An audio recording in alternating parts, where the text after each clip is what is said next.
Agressie en onveiligheid op het Zeeuwse spoor. Conducteurs en reizigers zijn er klaar mee. Ja, vaak genoeg eigenlijk.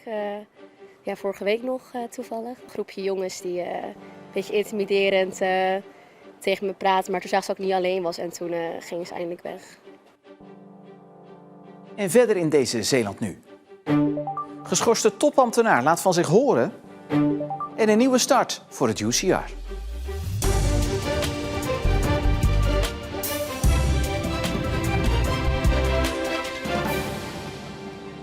Goedenavond. De maat is vol voor de vakbond voor conducteurs en machinisten. Aanleiding is een reeks aan incidenten op het Zeeuwse spoor, waarbij niet alleen conducteurs worden belaagd en bespuugd, maar ook reizigers worden lastiggevallen in de trein of op het station. Met een groot onveiligheidsgevoel als gevolg. Sorry voor de vertraging, spreekt de conducteur hier. De reden van de vertraging is dat ik ga het gewoon zeggen hoe het is, vol in mijn gezicht ben gespuugd door een reiziger die het niet eens was met mijn beslissing. Nogmaals, sorry voor de vertraging, maar ik kan dit gewoon niet laten gaan. Ik vind het echt smerig wat er gebeurt met het spugen en dat moet gewoon ophouden. De vakbond krijgt vooral de laatste 2 à 3 jaar meldingen binnen van conducteurs en machinisten op de lijn Vlissingen-Roosendaal. Wij horen van onze leden terug dat de meeste incidenten, ook de heftigste incidenten, zich vooral in de late uren plaatsvinden. Die signalen herkennen we en die kennen we. En dat is eigenlijk ook de belangrijkste reden waarom we onder andere hier ook op de Zeeuwse lijn extra maatregelen nemen. Zo zetten we extra beveiliging in, extra veiligheid en service wat meegaat op de trein. En we proberen ook heel veel contact te hebben met politie in de gemeente. De NS is dus alerter inmiddels, maar overdag waren er de laatste weken toch een paar incidenten. Conducteur kreeg klappen van een groepje van 4 jonge mannen hier op station Rilland. Aanhouding in trein bij Oosoeburg zorgt voor gevaarlijke situaties. Ook de Zeeuwse reizigers merken de gevolgen van de overlast. Op het station ben ik al vaak in onveilige situaties gekomen. Ik heb laatst nog een tik gekregen van de zwerver, dus het is niet altijd even veilig hier. Ja, vaak genoeg eigenlijk. Vorige week nog toevallig. Een groepje jongens die een beetje intimiderend tegen me praten. Maar toen zag ze dat ik niet alleen was en toen gingen ze eindelijk weg. Ook de politiek roert zich. Zo stelde JA21 vragen aan de provincie Zeeland. Naar aanleiding van het incident op 18 juni... waarbij een 17-jarig meisje door een conductrice thuis werd gebracht. Wij maken ons zorgen over de veiligheid in de publieke ruimte. De provincie moet in overleg treden met de spoorwegen, met de NS en met ProRail en ook met de gemeentes om te kijken of er iets gedaan kan worden aan betere beveiliging, met name op de stations, want daar speelt het probleem het meest. De NS heeft de politiek inderdaad hard nodig om iets aan die veiligheid te kunnen doen. Als je kijkt naar onze veiligheid en serviceboa's, die kunnen niet de identiteit van een verdachte zelf vaststellen. Dan moeten ze wachten op de politie. En andersom zijn ze ook niet voor alle feiten bevoegd. Dus als een reiziger mishandeld wordt, kunnen ze daar niet op acteren. En daar hebben we de hulp van de politiek keihard bij nodig. Terug naar de vakbond. Zij gaan zelf onderzoeken hoe groot de problemen daadwerkelijk zijn op de Zeeuwse lijn. En dan denk ik bijvoorbeeld aan mensen die als standplaats Roosendaal en Vlissingen hebben, die toch veelal op die Zeeuwse lijn werken. En eens even dieper te onderzoeken wat er nou precies aan de hand is. Want ik heb het idee dat onze leden daar toch een heel ander beeld van hebben als NS. De schorsing van gemeentesecretaris Aart van den Brink van de gemeente Middelburg is ingeslagen als een bom. Ondertussen weigert Van den Brink zich bij zijn schorsing neer te leggen. Op de site van de gemeente Middelburg staat Aart van den Brink nog gewoon als gemeentesecretaris, de hoogste baas van de ambtenaren. Maar de topambtenaar is maandag met onmiddellijke ingang geschorst vanwege meningsverschillen, zegt het college van burgemeester en wethouders. Die schorsing met onmiddellijke ingang veroorzaakt veel speculatie, laat Aart van den Brink weten. Mensen denken dat ik een greep in de kas heb gedaan of dat er sprake is van grensoverschrijdend gedrag. Dat is absoluut niet waar. Mijn gezin en ik worden aangesproken wat ik dan blijkbaar gedaan heb. Ik voel me beschadigd. Volgens Van den Brink waren er wel hoogoplopende discussies tussen hem en burgemeester en wethouders, omdat zijn ambtenaren het ambitieuze college niet konden bijhouden. Ik heb het alleen opgenomen voor mijn ambtenaren om de werkdruk behapbaar te houden. Van den Brink zegt dat hij niet akkoord gaat met zijn schorsing. En als de gemeente van hem af wil, dat Middelburg dan maar naar de rechter moet stappen. En ik praat erover verder met collega Ariana Lafort. Die staat bij het stadskantoor in Middelburg. Ja, hoe is het nieuws daar eigenlijk aangekomen? Ja, ingeslagen als een bom is een term die we hier vaak voorbij hoorden komen. We hebben gesproken onder andere met gepensioneerd oud-voorzitter van de ondernemingsraad Blaas de Ridder, die hier nog vaak komt, op het stadskantoor veel contacten heeft. Hij zegt dat hij nu veel reacties krijgt van ambtenaren die verontwaardigd zijn over de schorsing van hun baas, Van den Brink. Woorden als ondaan vallen ook.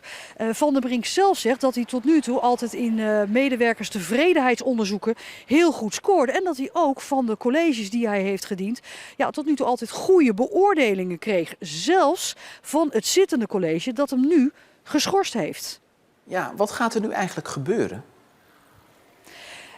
Oppositiepartijen hebben vragen gesteld. Maandag gaat hier het politieke leven in Middelburg pas weer echt beginnen. Van den Brink heeft ondertussen gehoord dat er een extern onderzoek naar hem gestart is. Naar zijn houding en gedrag. Een onderzoek waar hij zelf niet van op de hoogte was. Het college van burgemeester en wethouders zou inmiddels al een vervanger voor hem hebben gevonden. Maar zegt tegen Omroep Zeeland dat ze verder geen commentaar willen leveren. Omdat ze de kwestie niet in de media willen uitvechten.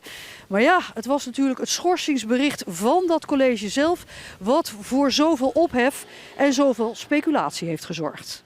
Ariane, dankjewel.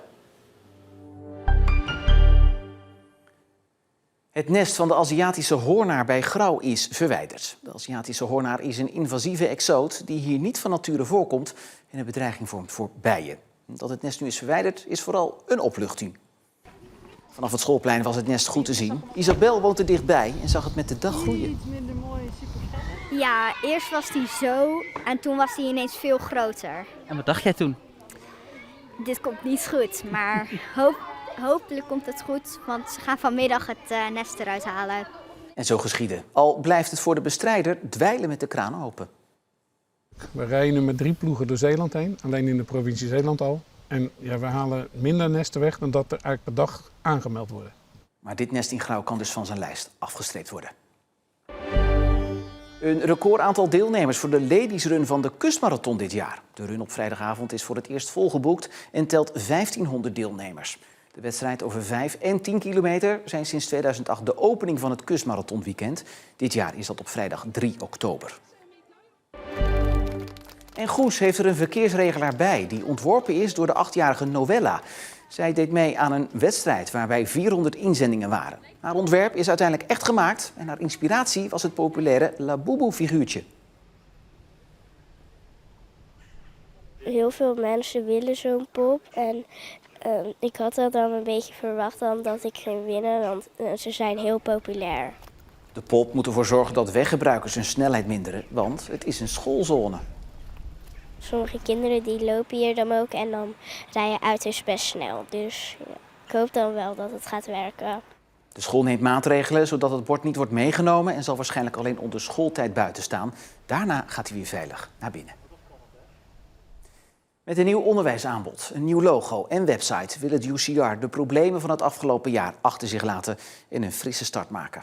Dit alles moet ervoor zorgen dat de studenten en Zeeland het UCR weer in de armen sluiten. Met een feestelijke ceremonie in het Middelburgse stadhuis werd het nieuwe academische jaar ingeluid. Dat gebeurt ieder jaar, maar dit jaar is het voor de instelling meer dan alleen een jaarlijkse formaliteit. Want na een ingrijpende reorganisatie presenteert het UCR een nieuwe koers. Ten eerste is dat om onze studenten welkom te heten. Maar daarnaast hebben we inderdaad onze rebrand. En dat wil zeggen, omdat we een nieuw curriculum hebben, hoort daar ook een nieuw gezicht bij, een nieuwe website, een nieuw logo. En naast dat we dat gaan onthullen, willen we ook juist Zeeland, Middelburg welkom heten bij UCR. We hebben letterlijk onze deuren opengezet. We laten zien aan de buitenwereld wat we allemaal al doen op het college. Met name de samenwerking met de regio. Hoe geven we dat nu al vorm en hoe willen we dat nog meer doen in de toekomst? En dat lijkt te werken als je afgaat op de reacties van de eerstejaarsstudenten. Ik vind het fantastisch dat ze dit zo doen. Dat ze deze moeilijkheden gebruiken om iets heel moois ervan te maken. Een nieuw logo, een nieuwe website, nieuw curriculum, nieuw alles. Die rebranding zoals ze het noemen, voor jou werkt het wel? Voor mij werkt het zeker. Nou ja, het is een soort van een logische conclusie, want ze kregen natuurlijk minder geld. Dus dan moesten ze wel veranderingen gaan maken. En ik denk dat ze dat heel goed hebben gedaan. En dat ze echt gewoon nog steeds een goede universiteit zullen blijven. Het UCR start het nieuwe studiejaar met 102 eerstejaarsstudenten.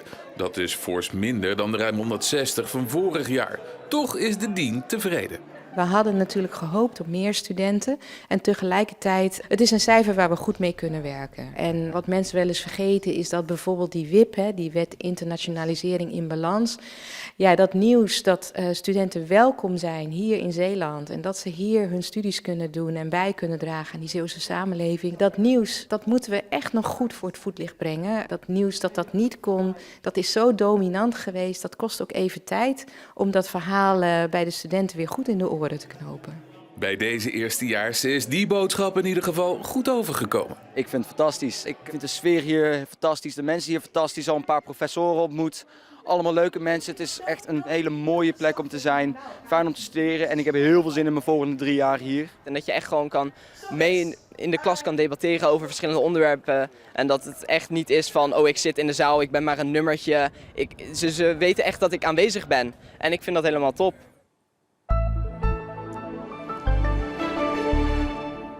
Wisselend bewolkt startte de dag en aan het begin van de middag passeerden een aantal buien. Met ook stevige exemplaren. Met maximaal 23 graden was het wel koeler dan gisteren. Morgen start dan nog droog, maar in de middag volgen opnieuw buien. En komt er ook een stevige wind te staan bij maximaal 21 graden. En het weekend verloopt wisselvallig, met vooral in de nachturen kans op regen. Ja, en tot zover deze Zeeland Nu voor vandaag. Voor het laatste nieuws volg je ons natuurlijk online via omroepzeeland.nl en in onze app. Voor nu nog een hele fijne avond.